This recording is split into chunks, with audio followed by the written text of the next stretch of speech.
Oh, hey everybody, this is Rodney Ross. Today we're going to be talking about half bathrooms. All right, so it's a question I get a lot. I'm going to step out here. It's a question that I get a lot these days. Should I install a half bathroom? How does it work? How much does it cost me? So I wanted to take a minute and walk you through some of the things that I think about when we're rehabbing properties or adding half bathrooms on. So the first thing to think about here, we're in a two-story row in Point Breeze. It's standard 14-foot. A lot of homes in South Philly are 14-foot wide, 35, 40, 45 feet deep, okay? So one thing to keep in mind when you're considering installing a half bathroom is, first of all, do you have a window? A lot of Philly homes will be thinner in the back. They have a cutout right here, and you've got a window here. If you have one, it makes it a lot more natural because you don't need to run venting for a ceiling fan if you don't have a window. So this house has a window. The living and dining area was large enough so that it made sense.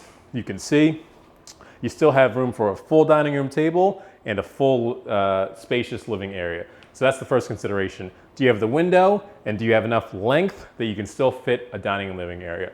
Second consideration is, which you're not going to be able to see in this shot, is where is your other bathroom in the house? You have to think about where your plumbing stack is. All the plumbing stack is the main sewage line.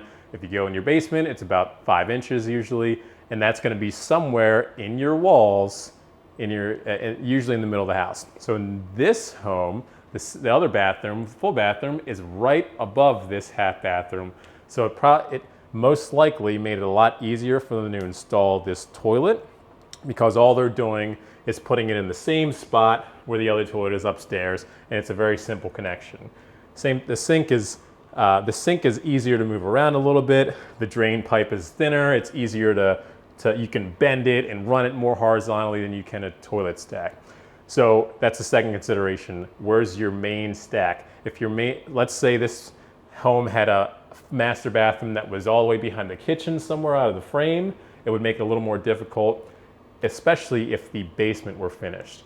So a lot of this is hard to explain without seeing it, but basically, like when you have a main plumbing stack, you can't have too many, it can't just bend in your basement and like go horizontally. It's got to have some sort of slope so that everything that needs to go out makes it out.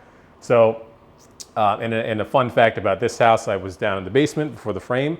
The basement of this home actually ends on this wall. So their main stack goes right down here, and they're able to have, the stack is actually on the other side of the home, which is not very common to see. Usually, your plumbing stack is not on this side of the home, and you can tell why, because the stairs are gonna get in the way of it most of the case. So, in the basement here though, you don't have, the stairway comes all the way down here, and basically the stack just comes, it slopes to the side of the wall, and then it goes down, and by the time it gets up to the stairs, it's underground.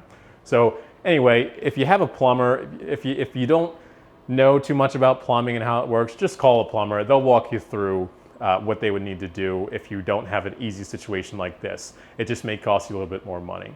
So the third point is just the pricing. Like often, especially if you have an easy situation like this where you can see the flooring, they didn't even need to change the flooring or put tile in here. It's just hardwood, which is totally fine because you don't usually have a lot of water spillage.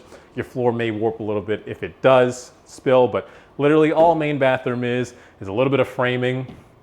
Sometimes you may need to think about moving your light switch, and you may need to move or add a light in, but it's just framing, electric, and then you're buying a vanity and a toilet, and you're adding a mirror. So it can be done sometimes for as cheaply as like $3,000–$4,000. Might cost you a little bit more if the plumbing has to be moved. So the value of a main bathroom is often a lot more than that. It might add $10,000 or $15,000 to the value of your home, and it may make it sell quicker because someone's going to walk in here and think, okay, I have this nice entertainment area, and my guests don't have to come up to my one and only bathroom upstairs.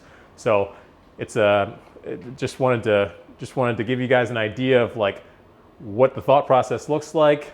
Feel free to reach out if you have any questions. Thanks for watching, and have fun rehabbing your house.